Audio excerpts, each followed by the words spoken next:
लालू यादव की बेटी रोहिणी आचार्य ने लालू परिवार और राजनीति से नाता तोड़ लिया है। रोहिणी आचार्य ने भावुक होकर मीडिया के सामने कहा कि मेरा कोई परिवार नहीं है। वहीं बहन रोहिणी के दर्द पर तेज प्रताप का गुस्सा फूटा। लालू प्रसाद यादव की बेटी और किडनी डोनर रोहिणी आचार्य ने रविवार को सोशल मीडिया पर एक भावुक पोस्ट लिखकर अपने दर्द को सबके समक्ष रखा। उन्होंने दावा किया कि उन्होंने पार्टी के भीतर जिस तरीके से सवाल उठाए तो उन्हें अपमानित किया गया, गालियां दी गईं, यहां तक कि चप्पल उठाकर मारने की कोशिश की गई। रोहिणी ने कहा कि उन्होंने अपने आत्मसम्मान और सच से समझौता नहीं किया है, इसी वजह से उन्हें बेइज्जती झेलनी पड़ी। रोहिणी ने लिखा, केवल जिस तरीके से अंदाज में उनको जलील किया गया, एक बेटी, एक बहन, एक शादीशुदा महिला, एक माँ को जलील किया गया, गंदी गालियां दी गई, मारने के लिए चप्पल तक उठा लिया गया।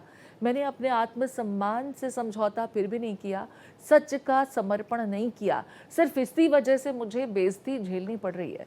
एक बेटी मजबूरी में अपने रोते हुए माँ बाप और बहनों को छोड़ आई, मुझसे मेरा मायका छुड़वाया गया, मुझे अनाथ बना दिया गया। मेरे साथ आशुतोष बने हुए, आशुतोष का एक बार फिर रुख करेंगे।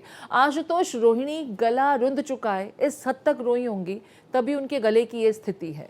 अपनी सास के पास फिलहाल चली गई हैं और 10 दिनों तक वहीं रहेंगी, लेकिन जिस तरह की बातें उन्होंने सोशल मीडिया पर रखी हैं, कोई आम महिला अगर इस तरह के आरोप लगाती तो समझा जा सकता था। लालू की बेटी खुद राजनीति में सक्रिय रहीं, लेकिन उन्हें राजनीति छोड़नी पड़ रही है इस तरह से अपमानित करके, और कहती हैं कि मेरे माता पिता भी रो रहे थे, यानी कि जिस वक्त ये हुआ उस वक्त माता पिता भी वहीं मौजूद थे।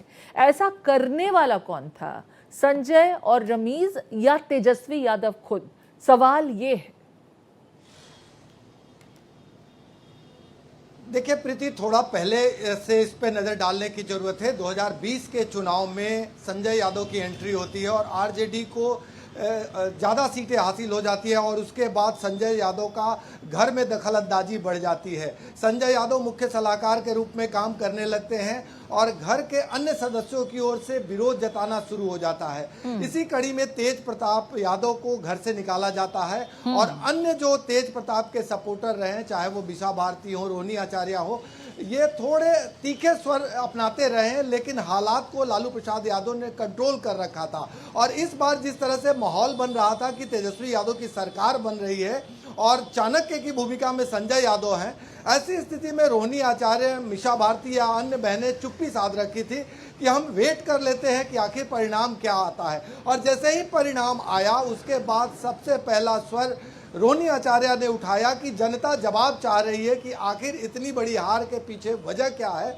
जनता को जवाब देना चाहिए। यहीं से विवाद शुरू हुआ और जिस अंदाज में आपने बयान पे थोड़ा गौर नहीं किया, अन्य नामों के साथ साथ रोहिणी आचार्य ने रेचल यादव का नाम लिया है, यानी तेजस्वी यादव की पत्नी का नाम लिया है। तो जो हालात बनता हुआ दिखाई दे रहा है उसमें यही लग रहा है कि इन तमाम स्थितियों में रोहिणी आचार्य ने अपने स्वर बुलंद किए होंगे, जवाब तलब किया होगा, संजय यादव को कोसा होगा और उसके बाद मतलब बेटे का परिवार, पुत्र मोह लालू यादव पर ज्यादा हावी हो गया और बेटी जिस कदर अपमानित हुई, वो बेटी जिसने किडनी डोनेट की, इस मामले में लालू यादव रोते तो नजर आए, जिसका जिक्र रोहिणी कर रहे हैं, लेकिन उनकी चुप्पी भी कहीं ना कहीं बेटी को आहत कर रही थी। और लालू यादव के परिवार का ये विवाद जनता के बीच पब्लिक डोमेन तक आ गया है। बड़ा एजेंट है लालू यादव के परिवार को इस पूरे विवाद के रूप में जो नजर आ रहा है, कैसे इसको सुलझाया जाएगा, इस बड़ी खबर पर नजर बनी रहेगी। बहुत शुक्रिया विस्तार से तमाम जानकारी साझा करने के लिए।